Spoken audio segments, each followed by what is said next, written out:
Hi, welcome to my channel. If you're new here, I hope you enjoy what you're about to see. I mostly do time-lapse paintings of fan art characters, cute little vector drawings, or drawings in Procreate of Overwatch or Dead by Daylight, Harry Potter, that kind of thing. Today we're doing a watercolor and mixed media of Hanzo Shimada from Overwatch. So you can see I have my sketch pretty lightly put in, and then I'm going to be laying down some Prussian blue with quite a bit of water, because I really want these colors to flow through. And here I'm jumping around from several different types of watercolor and colors, mostly Holbein, I'm not sure how to say it. Artist watercolors, it's what I used a lot in college. It's a pretty cheap alternative to the other blues I'm using, which are Winsor & Newton Professional Series, a cobalt turquoise, and a Prussian blue, which are, at least in my area, to buy them in town, quite a bit more expensive. I'm also using a bit of a rose madder from the Holbein to add some purple tones and build up just kind of some gradients and fades that I think will be a little interesting after I layer on the heavier color. I'm mixing up a skin tone now, using a Winsor & Newton Rose Dior, some Holbein Artists Yellow Ochre, and also they are nice kind of yellowy beige Wan Brilliant number 2. Going a little too heavy with the lips, and I ended up not liking that concentration of the rose, and so kind of pulling some of that water out, distributing it into the cheek, using my Wagner heat gun to just dry everything real quick. It's totally overpowered, but I already had it for some shop work, so I just brought it in for some watercoloring. As you can see, I'm mixing in more of the yellows, more of the rose, as I'm just trying to figure out how to give him a skin tone that I think looks ethnically correct, as he is a Japanese man in the video game, and I'm trying to work harder on getting more skin tone variations in my paintings. I am still definitely learning how to work with the skin tone, keeping it looking something other than my normal, completely pale, very ethereal style of skin tone. So I'm just drying everything again because I am impatient. And you can see that in the fact that I overwork some areas in the skin right away. And I'm adding more of those blues, just building up colors, trying to figure out how I want the hair to actually really move. Because I was thinking mostly of the shape I wanted it to be when I did the sketch, and not really how I wanted the hair to flow through the piece. So you can kind of see me figuring that out as I add more and more color, or more and more pigment and denser color. Just starting to pull out a few strands to give it more movement, working in where his sideburn starts, his little wing-shaped sideburn hair tuft, and then trying to get close for those eyes, leaning in a little bit into my own frame. And the eyes, I'm also doing the lashes and everything in that Prussian blue. Maybe jumping the gun a little bit, putting in some of these darker values with a rose brown, with a little bit of yellow undertone, just trying to knock stuff in and not be as hesitant as I was in my last attempt at drawing Hanzo, where I really, I just tried 7 colors and none of them felt right, and ended up really overworking his skin and having to white some of it out and build on top of it with colored pencil. So in this piece especially, I wanted there to be a dramatic shadow to help kind of bring out some of his harsher features. And you're also going to see me struggle with how to make his skin tone look dark without it looking muddy.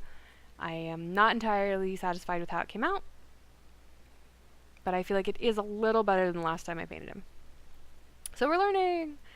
Here again, I'm just layering in more and more of that Prussian, a couple of the Holbein blues, trying to get the movement in the piece in his hair that I want, adding some speckles, as I want it to be kind of an ephemeral. Floaty, he's going to end up being something of like a merman or a water spirit, nymph idea. Here I am using a small brush, probably a little too small, to add in some of his beard hairs, and instead of blocking in the color and then working a little bit to refine it more, adding in his kind of signature scruff, and struggling on both ear placement and shadow placement. As you can see, I misjudged where the ear lobe attaches to the jaw. Defining the upper lip, trying to get a little more dramatic with that. It's one of kind of a stylistic choice I do with all of my paintings. The upper lip is darker than the bottom lip. I just think it looks, to me, it's aesthetically pleasing. Please don't come for me in the comments. So here I'm layering in more reds, and even where it has like a little bit of purple, because I don't want to oversaturate his skin, but I still want it to have like a very appealing rosiness around his eyes and his face. And at that point I overworked the paper and started using colored pencils, both Prismacolor and Faber-Castell, to try to add in more definition, shape, and some texture, and also to just kind of help with my overworking the paper a little bit and muddying him a little. I'm just using a Papermate cheap marker. It came in like a 12-pack. To add in some fine line definition, pump up his eyelashes, because I decided I really wanted to go with the dewy, very fresh, kind of just out of the water kissed look. Defining some of his features, which is a great way to cheat and hide some of your mistakes, which I definitely did make in this painting. Adding in some of the blue just to clean up that line where his hair and skin are adjacent. And trying to shape up that wing as I did overpaint it a little bit. Here I'm going in with like a brown with a tiny bit of purple on it to add some shadow. Again, I'm having a really hard time getting shadows on kind of a yellower skin tone to look alright. Still working on it. And here I'm taking in, I believe it's a Prismacolor, just called True Blue, and adding in even more movement and definition in the hair and the beard, and this is where I feel like the piece really starts to come alive a little bit more. Again, I keep trying to use white as if that'll save this piece, and it absolutely, white colored pencil is not the correct way to handle my mistakes in his skin. I quickly realized, oh, okay, yeah, that was bad. Stopped doing that and went back to using the blues, and here even one with a little bit of a purple tone to help pull in that purple from his skin into the hair and try to make it just look like it flows a little bit better overall. This is a Posco pen white. I think it's the fine tip, which I absolutely adore, and I would love to get pretty much all of these markers, as they are wonderful. They're not 100% opaque, at least over top of watercolor. Maybe they would be over acrylic. So they can get that white highlight without it being completely unnatural and stark feeling. Here you can see I've blocked in his beard a lot more, realizing his beard is quite a bit thicker than what I had represented it as, and I wanted to give him his full lush beard. Going in with my idea for some scales around the eyes, also a little bit of movement, and bringing more attention to those, and hopefully pulling away from some of my mistakes elsewhere. I will also make a really big mistake with the Posco pen, and instead of leaving it, I just push harder and mess it up even more. And including some experimentation with the scales on the skin that I didn't love. But maybe next time I'll know, well, hopefully next time I'll have learned from some of these mistakes.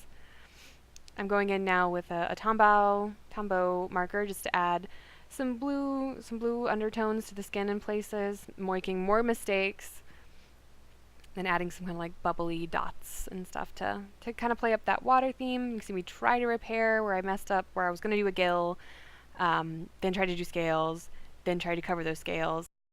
Messed up, tried to hide it again.